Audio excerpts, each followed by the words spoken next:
Hello, my name is Steve Scott, and tonight we are going to demystify the numbers. We are focusing on vertical and horizontal analysis. You might wonder, what exactly is that?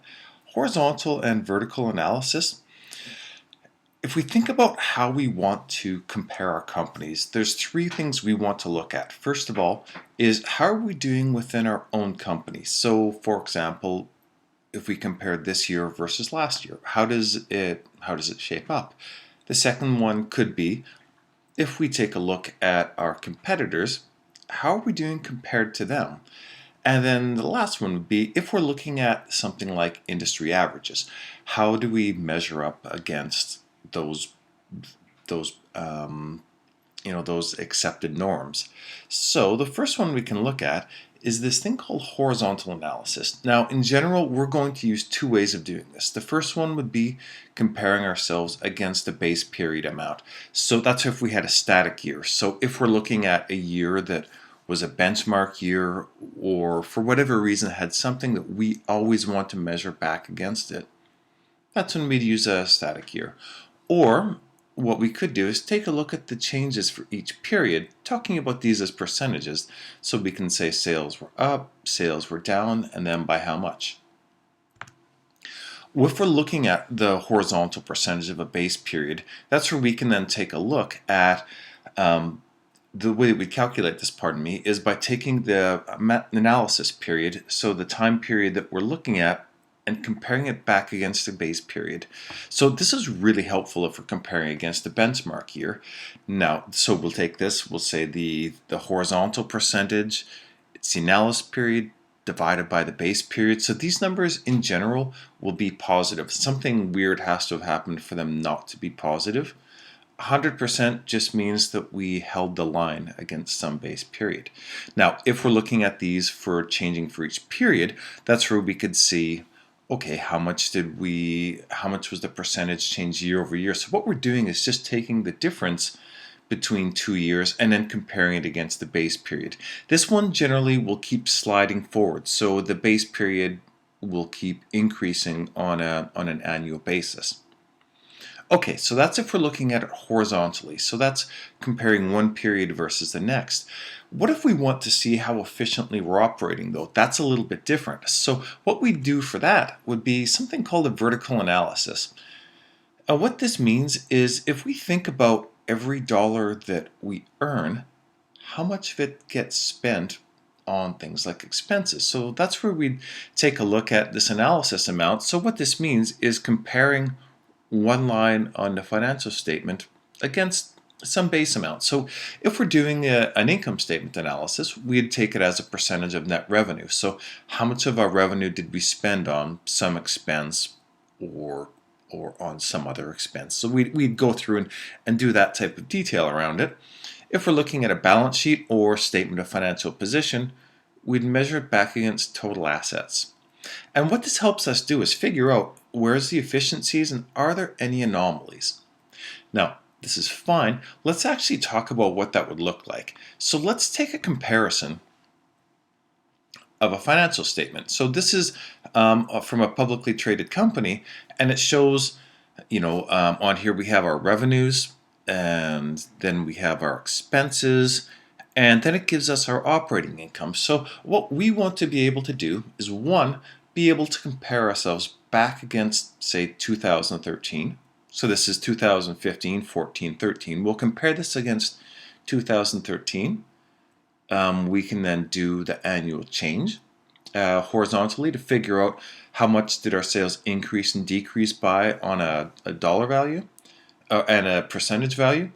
And then we can take a look at this and do a vertical analysis and figure out, okay, so where did all of the money go?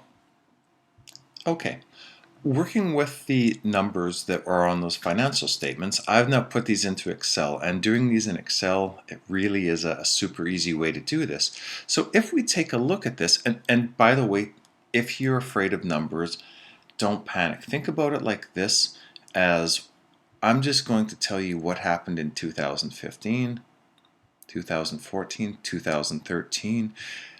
Just remember that when we're looking at these, we can just isolate them down. for these, we have to have them set up side by side in order to make this go with some semblance of order. Now, what we want to do is, if 2013 is our benchmark year, we're going to compare everything against that. So we can take 2013, compare it against 2013, and what we'll find is that this column will always be 100%, okay, because it's 100% of itself. And when we're doing this, just copying and pasting it, it's generally not a long process. What we can do then is, let's take a look at 2014. So if I just comparing this one revenue line, what we can say in 2014 is that the sales by the company operated restaurants is 96% of what it was in 2013. Similarly, I can say in 2015 it's 87% of what it was in 2013. Now, intuitively, if we take a look, we can see that the revenue is sliding, right? This was 18 million or almost 19 million. Now it's 18, and this one is 16. Actually, I think this is in billions now that I think about it. So we can see it's on the way down. We can start doing then comparisons for each one of these, right? So realistically, our revenue, our total revenue, comparing 2015 and 2013, 2015 is 90% of 2013. And we can copy these all the way down. Now what this does is it tells us if we have one year, so if 2013 is our spectacular year, this is the one we want to compare everything against. So what percentage is our current operations compared to 2013? Now this is fine if you have 2013 as a bit of a bench year. Now the challenge that comes up is that you'll find that business activities are going to keep doing this, right? So this is where then using the horizontal percentage change for each period makes a lot of sense. Okay, so what we have to be able to do is, first we'll get this large enough, and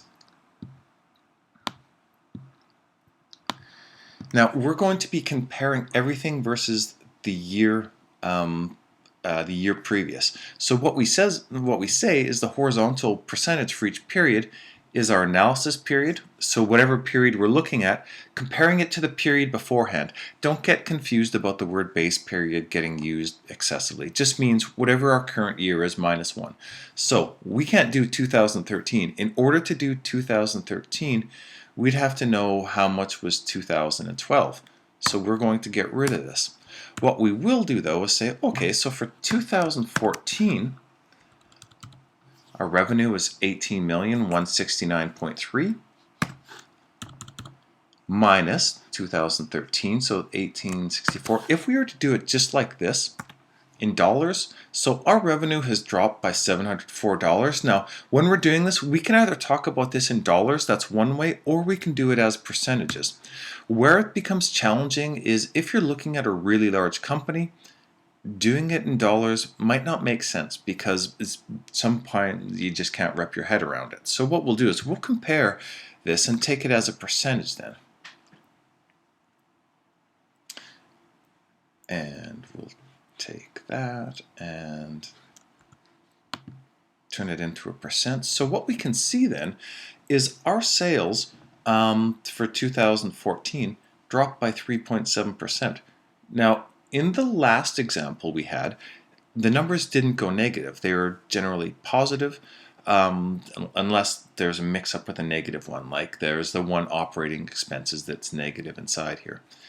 Generally, that one is always a large number. These ones here will show us how much are we changing year over year. So for 2015, it's taking this 2015 number minus 2014, and then comparing it back against our 2014 number. So we can see our sales now in 2015 have dropped by 9% compared to 2014.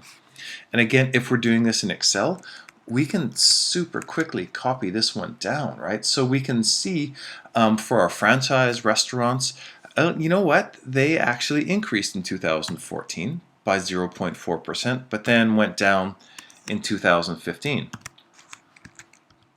Each one of these, we can start seeing trends with how much money we're spending and and and how much are we bringing in. So each one of these, what we start seeing is, in a lot of ways, it makes sense then. If we have our sales going down, as they are, we would expect things like our supplies to go down as well, right? And payroll, that should be decreasing as well. So what we start seeing is revenues going down, but we're able to control the costs, so we'd see those going down. The challenge with this, though, is what do we do with numbers like this that are out of control? Now, when we look at this, if we saw 1,000% increase, that looks really great, right? The reality is we're not talking about very much money. So what we can do then is let's start tying this back using a vertical analysis. So the horizontal shows us our trends over time. And this one here, we can see everything's on a bit of a decline. It doesn't necessarily give us a sense for our operating efficiency. That's what we're going to use a vertical analysis for. So when we take a look at this, we're going to compare everything against revenue. Now, here's what I'm going to do. I'm going to insert a couple of columns for each of these just so that we can like then tie everything back to revenue and have lots of room. Okay, so for this one here, our benchmark is going to be of the revenue. So this is all the money that we've taken into our place. This one here should be our 100% mark, okay? So our analysis amount, and analysis and base amount, just remember the base amount in the last one was decided by years. This one, think about it as being by function. So revenue is what we want to see. What percentage of that are we doing for everything? Okay, so this is our 100% mark, and maybe we'll put one more decimal in there. So for each one of these, again, this is a really quick copy and paste if you're doing these inside Excel. This is the type of thing, by the way, for anyone who's into hospitality. When we agonize about the margins, this is what we're going to do, okay? So of our revenue, we can say how much comes from the company restaurants. In this case, we'd say we'll take this amount divided by this. And how much comes from our franchises? We can take this amount divided by this.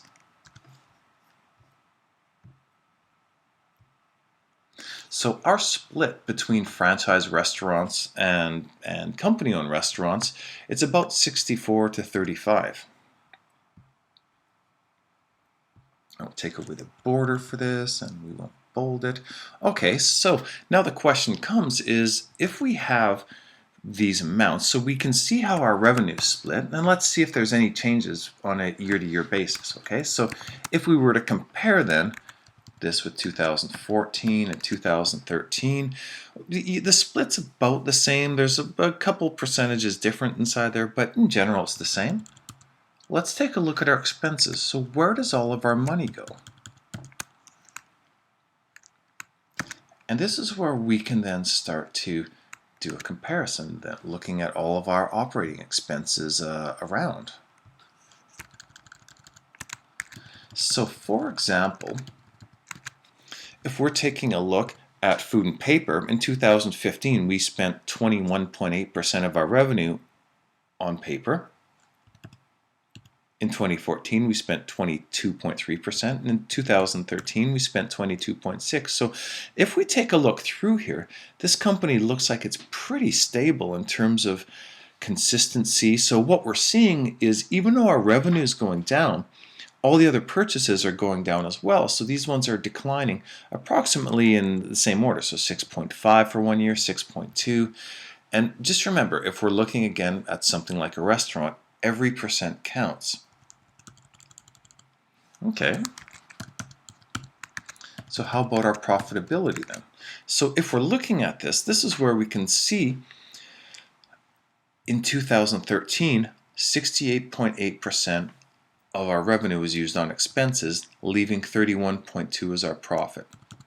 Same idea, 2014 we used up 71% in expenses, leaving us 29% as a profit. And then lastly, for 2015, we used 71.9% of our revenue on our operating costs, leaving us income of 28.1. And that's how we do vertical analysis. This one is a hugely important concept to be able to understand when it comes to effectively managing your business. So that was this edition of Demystifying the Numbers, talking about horizontal and vertical analysis. I hope you enjoyed this show.